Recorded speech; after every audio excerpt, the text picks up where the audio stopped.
नमस्कार दोस्तों, सिक्का लाइव 24 यूट्यूब चैनल पे आप सभी का स्वागत है। आज हम बात करने वाले हैं, भारत के अंदर एक पति और पत्नी का वीडियो है, वो बहुत ज़्यादा वायरल हो रहा है। तो इसके पीछे की कहानी क्या है, उसी के बारे में हम आप बात करने वाले हैं। तो हम बात कर रहे हैं, ये कहानी है 36 साल के विवेक की और 32 वर्षीय सृजना, दोनों हमारे पड़ोसी देश नेपाल के रहने वाले हैं। 19 दिसंबर को 6 दिन पहले विवेक की मौत हो गई, जिसके बारे में शायद दुनिया को पता नहीं था। उनकी कहानियाँ सिर्फ उन हजारों लोगों को पता थी जो सोशल मीडिया पर विवेक और सृजना को फॉलो कर रहे थे। लेकिन विवेक की मौत के बाद पूरी दुनिया इन कहानियों के बारे में सुनने लगी।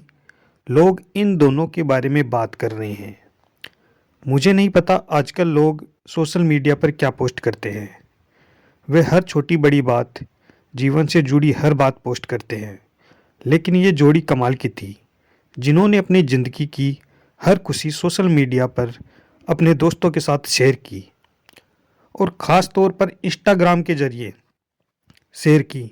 और फिर जब ज़िंदगी में मुश्किल वक्त आया, जब ज़िंदगी हाथ से फिसलने लगी और सबसे बड़ा दर्द ये था कि मरना तो सबको है, जो भी इस दुनिया में आया है उसे एक दिन जाना है। लेकिन दर्द तब होता है जब एक इंसान को पता होता है कि उसके पास कितना समय है, कितने समय में उसकी मृत्यु हो जाएगी और उसके जीवन में कितना समय बचा है। और ये कड़वा सच जानते हुए भी ये दोनों ने फैसला लिया कि आने वाले 6 महीनों में चाहे कुछ भी हो जाए, अगले 6 महीनों में वो उन 6 महीनों को हर छोटी बड़ी बात को अपने दोस्तों और दुनिया के साथ शेयर करेंगे। मैंने चीज़ों को जीने का जरिया बनाया और उसके बाद में अपने दुख दर्द लोगों के साथ बांटना शुरू किया। और ऐसा करते करते 6 महीने बीत गए और 19 दिसंबर को कहानी ख़त्म हो गई। 10 साल पुरानी छोटी सी प्रेम कहानी, जिसमें एक अफसोस है, वो ख़त्म हो गई। पति पत्नी के रिश्ते की ये कहानी, प्रेमी की ये कहानी, प्रेमी और प्रेमिका की ये कहानी, केयरिंग पत्नी की कहानी, प्यार करने वाले पति की कहानी, दो दिलों के बीच की ये कहानी। और जब एक बीमार दिमाग आया तो कैसे इस कहानी में एक हाथ दूसरे हाथ से अलग हो गया। कुछ समय पहले तक मेरे समेत तमाम मीडिया में, सोशल मीडिया में लोग अतुल की चर्चा कर रहे थे। अतुल के साथ निकिता की चर्चा कर रहे थे। अतुल ने जो किया, अतुल ने अपनी मौत को गले लगाने से पहले जिस तरह से दुनिया को एक संदेश दिया, उसकी कई कहानियाँ हम सब ने सुनी। और उन कहानियों की वजह से हमारे देश में एक बहस शुरू हो गई। और वो बहस थी पति पत्नी के रिश्ते की। उसे आगे बढ़ाना चाहिए था, ये अपनी जान ले लेनी चाहिए। इस बात पर बहस होती है कि कानून पति का ज़्यादा पक्षधर है या पत्नी का। और इसी बहस के बीच एक खामोश और दुखद कहानी सामने आई, नेपाल के रहने वाले विवेक और सृजना की। नेपाल में एक जगह है, नेपाल में कई बहुत खूबसूरत जगह है। नेपाल की टीम फुटबॉल बहुत अच्छा खेलती है और आगे बढ़ने की कोशिश करती है। अब वहाँ क्रिकेट शुरू हो गया है। केवल एक जगह है, दरान। नेपाल में इसे सिटी ऑफ फुटबॉल भी कहा जाता है और इसे मिनी ब्राज़ील भी कहा जाता है। ऐसा इसलिए कहा जाता है क्योंकि ब्राज़ील एक महान फुटबॉल देश भी है। विवेक का जन्म इसी मान्यता में वर्ष 1988 में हुआ। विवेक का एक भाई था, घर में उसके माता पिता खुश थे, सब कुछ ठीक था। विवेक को बचपन से ही सितारों की दुनिया में रहस्य जानने का शौक था। और वो धीरे धीरे जब बड़ा हुआ तो उसने कहा कि क्यों न इसे अपना कैरियर बनाया जाए। तारों को समझने के लिए खगोल विज्ञान का अध्ययन करना होगा। उसने कहा वह केवल वहीं पढ़ेगा। उसे भौतिकी में रुचि थी और अपने सपनों को पंख देने के लिए उसने धारणा स्कूल में एडमिशन ले लिया। एक दिन उसकी मुलाकात उसी स्कूल की एक लड़की से हुई। जो उसकी बेटी भी थी, दोनों का स्वभाव एक जैसा था। दोनों खुश मिजाज थे। दोनों ज़िंदगी के बारे में खुश मिजाज बातें करते थे और जल्द ही दोनों को लगा कि वे एक दूसरे के करीब हैं। इसलिए वह दोस्त बन गए और फिर उनमें प्यार हो गया। इसके बाद वहाँ से निकलकर वो कॉलेज पहुँचे। फिर कॉलेज में दोनों की मुलाकात हुई। उन दोनों के बीच दोस्ती करीब 10 सालों तक रही और इस दौरान उनका प्यार का इजहार हुआ। फिर दोनों ने फैसला किया कि वो 2020 में अपने दोनों परिवारों की रजामंदी से शादी करेंगे। दोनों ने शादी कर ली। अब विवेक और सृजना पति पत्नी थे। जिंदगी खुशहाल थी। सोशल मीडिया का ज़माना आ गया था। दोनों के शौक एक जैसे थे, इसीलिए अच्छे अच्छे मैसेज, इंसानियत की बातें, नेचर की बातें, स्टार की बातें, दोनों अपनी छोटी छोटी खुशियों को कैमरे में कैद कर रहे थे और उसके ज़रिए अपने दोस्तों और दुनिया के साथ उनको साझा कर रहे थे। उनके शौक भी मिलते जुलते थे। इस दौरान शादी के बाद विवेक और सृजना के लिए अपने सपने पूरे करने का वक्त आ गया। इसीलिए विवेक ने अब खगोल विज्ञान में पीएचडी करने के लिए, आगे की पढ़ाई करने के लिए अलग अलग जगह को चुना और शोध किया। आखिरकार उन्हें अमेरिका की जॉर्जिया यूनिवर्सिटी में दाखिला मिल गया। दाखिला मिलने के बाद अब वे पति सृजना के साथ रहते थे। विवेक के साथ वे अमेरिका पहुंच गए। अब वे जॉर्जिया में पढ़ाई कर रहे थे। सोचा था कि आने वाले दिन बहुत अच्छे होंगे। सब कुछ ठीक चल रहा था। इसी बीच अचानक 2020 में एक दिन अमेरिका से फ़ोन आता है और ये खबर होती है कि विवेक की माँ की मौत हो गई है। विवेक की माँ की मौत हो चुकी थी और वे सृजना के साथ नेपाल चले जाते हैं। वे दोनों अंतिम संस्कार और एक दूसरे का काम संभालते हैं। वे कुछ दिन नेपाल में रहते हैं और नेपाल में रहने के दौरान एक दिन विवेक को कुछ परेशानी होने लगती है। उसके सिर में तेज़ दर्द होता है। वे उसे डॉक्टर के पास ले जाते हैं, ये सोचकर कि यह मामूली बात है, लेकिन ऐसा नहीं था। विवेक ने कहा कि कुछ नहीं होगा, मेडिकल साइंस बहुत तरक्की कर चुकी है। दोनों अमेरिका वापस लौटे और अमेरिका के सबसे अच्छे सर्जनों और अस्पतालों में संपर्क किया।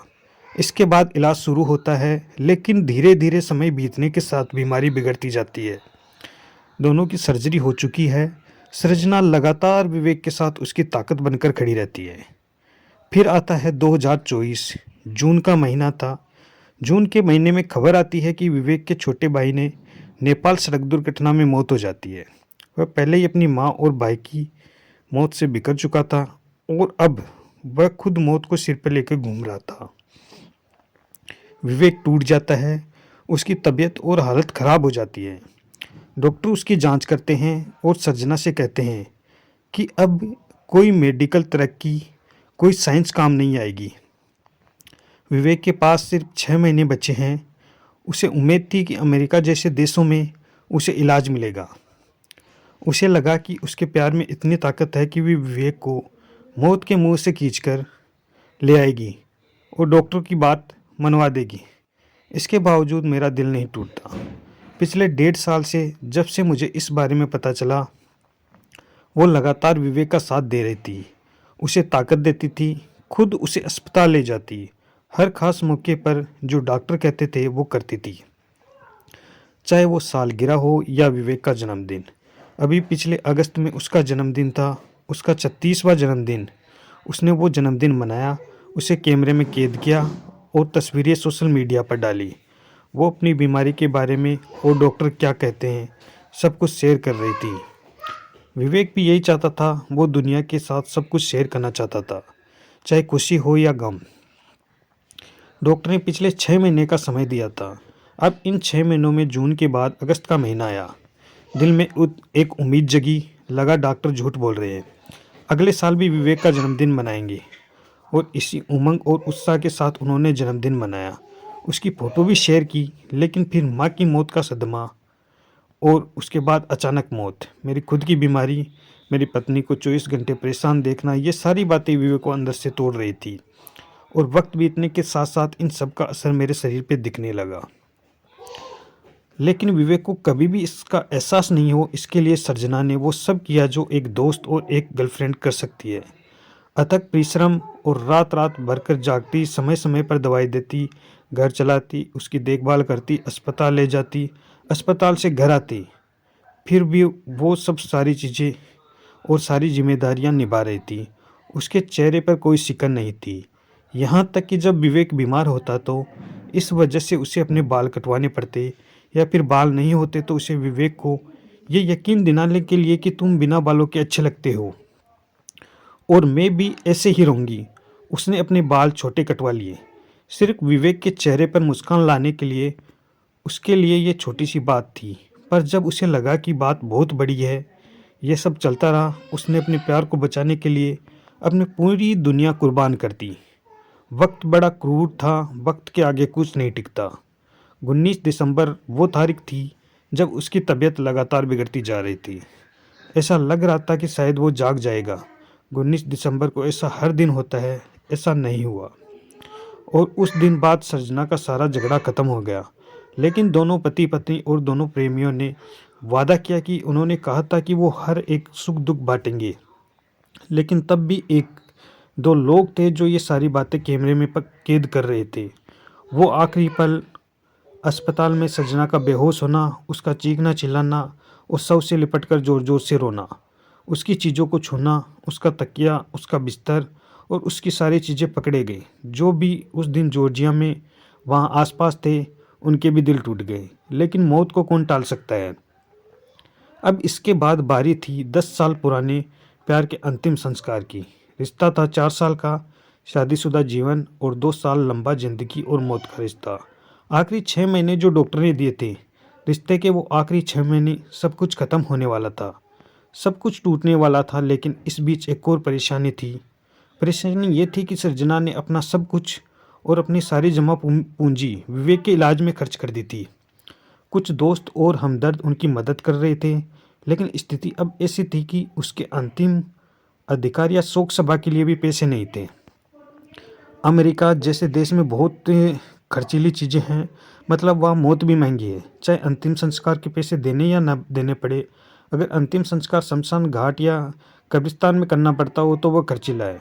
तो कुछ लोग आगे आए, कुछ लोग हमदर्द आगे आए, जो उन्होंने कुछ फंड शुरू किया और इस फंड के ज़रिए विवेक के जीवन के आधार पर फिर प्रार्थना सभा के लिए खर्च किए और पैसे इकट्ठे किए। काफ़ी लोगों ने मदद की, करीब करीब हज़ार रुपए के नोट इकट्ठे हुए। विवेक के अंतिम संस्कार की सारी चीज़ें पूरी की गई। 19 दिसंबर के बाद 6 दिसंबर बीत गया। आज क्रिसमस है। पिछले साल जब क्रिसमस था तो विवेक और सजना ने उससे पहले क्रिसमस मनाया था। जश्न के कई रिकॉर्ड थे, लेकिन पिछले 10 सालों में यह पहला क्रिसमस है जब उनमें से एक दूसरे के साथ नहीं है। पूरी दुनिया और इस कहानी को जानने वाले सभी लोग आज सृजना का नाम ले रहे हैं, उसकी तारीफ कर रहे हैं। वजह जानिए क्या वजह है कि एक इंसान, क्योंकि हम सब जानते हैं कि मौत निश्चित है, लेकिन हर दरवाज़ा बंद है। यहाँ तक कि डॉक्टर भी कुछ नहीं कर सकते, और वो पूरी ताकत से अपनी पूरी प्रार्थनाओं के साथ उसे बचाने की कोशिश कर रहे हैं।